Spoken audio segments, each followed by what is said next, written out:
안녕하십니까. 한반도 평화뉴스의 새싹 수요평화뉴스입니다. 저는 평화통일시민행동사무국장 황남순입니다.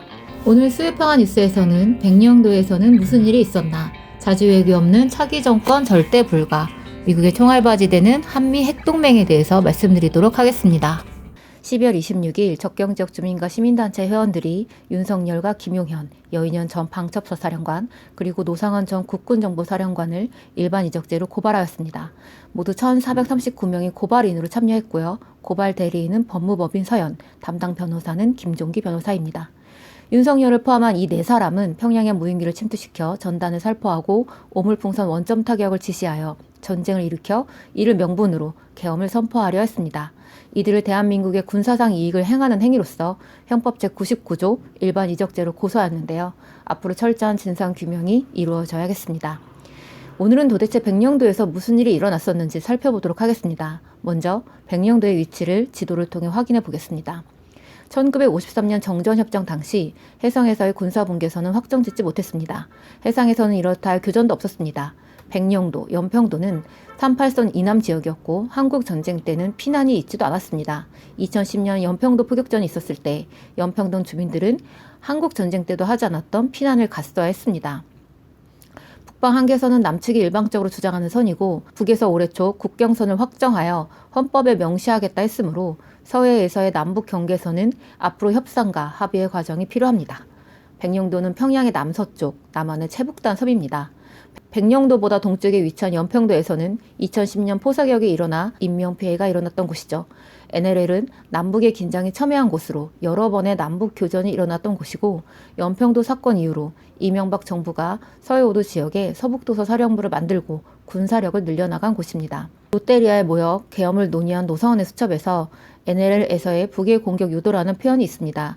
노상원이 실제 계엄에 얼마만큼 관여했는지는 조사를 통해 밝혀져야 할 일입니다만, 올해 연평도에서 4차례에 걸친 포사격이 NLL에서의 북의 공격 유도와 관련된 일인지 면밀히 따져보아야 합니다. 지난 6월 윤석열 정부가 9.19 군사합의 전면 무효화를 선언하고 군사분계선 전역에서 실기동 훈련, 포사격 훈련을 재개한 것도 정부의 주장으로는 군대가 제대로 된 훈련을 못하고 정찰을 못한다는 명분이었으나, 실제로 전쟁 유발을 위한 도발을 하기 위해 9.19 군사합의를 무효화한 것은 아닌지 의심스럽습니다. 이 또한 진상규명이 되어야 한다고 봅니다. 백령도에서는 올해 1월 5일 북이 NLL 북쪽으로 200여 발의 포사격 훈련을 진행했고, 남한의 군대가 대응사격이라며 400발을 쐈습니다. 주민들은 대피를 했고, 자칫하다간 또다시 연평도 포격전 같은 일들이 일어날 뻔했죠. 국립해양조사원 항행경보에 따르면 1월 2일부터 남측이 이미 대청도에서 해상 사격을 계획했었습니다. 실제 사격 훈련의 진행 여부는 군이 공개하고 있지 않습니다. 9.19 군사합의 무효화를 선언한 이후인 지난 6월 26일 군은 백령도와 연평도에서 K9 자주포, 다연장 로켓 천무, 스파이크 미사일 등 290여 발을 쏘는 훈련을 했습니다. 9월에도 서북도서 해상사격 훈련을 진행했고, 11월 27일에도 30분 동안 K9 자주포 200여 발을 쏘는 훈련을 진행했습니다.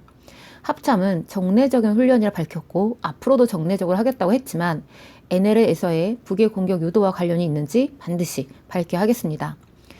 서북도서 사령부는 지난 3월과 11월 연평도 백령도에서 북한군의 공격과 기습 강점에 대비한다면서 서북도서 증원훈련, 방어훈련을 진행했습니다. 육해 공군 및 해병대의 대규모 전력이 참가하여 실전과도 같은 훈련을 진행했는데요.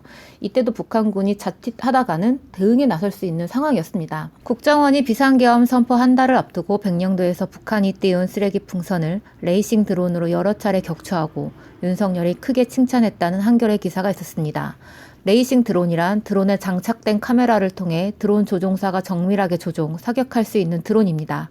한겨레 보도에 따르면 국정원이 지난 10월 말부터 11월 초에 특수전사령부의 707 특수임무단의 협조를 받아 백령도에서 북의 풍선을 드론으로 격추시켰다 하고요. 이 작전을 건의한 사람이 홍장원 당시 국정원 1차장이었다고 합니다. 국정원 회의에서 여러 차례 우수 사례로 공유됐다고도 하죠. 백령도는 북의 황해도까지 17km밖에 떨어지지 않은 곳이고, 북한이 지난 10월 평양 상공에서 전단을 뿌린 무인기가 백령도에서 이륙했다라고 했습니다. 합참에선 한겨레 보도 즉시 북한 풍선을 격추시킨 적이 없다 했지만, 이 또한 진상이 규명되어야 할 사안입니다. 요즘 누가 군인 말을 믿습니까? 계엄 직후 다들 양심선언이라고 해놓고 거짓말했던 것이 드러났는데 말이죠. 윤석열의 내란죄도 심각하지만 전쟁을 일으켜 계엄에 써먹으려고 했던 죄는 매우 엄중합니다.